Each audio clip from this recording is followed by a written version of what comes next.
শুরুতেই আমরা যে দোকানে গেলাম, এখানে দেখেন বড় বড় মুরগির পিস রোস্ট করা এবং বার্গার।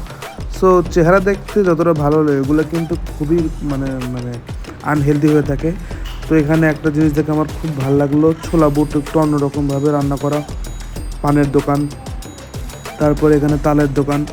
মানে এখানে আমি যে জিনিসটা খেয়াল করলাম, রংপুরে ফুটপাতে মানে খাবারের দোকান খুবই কম।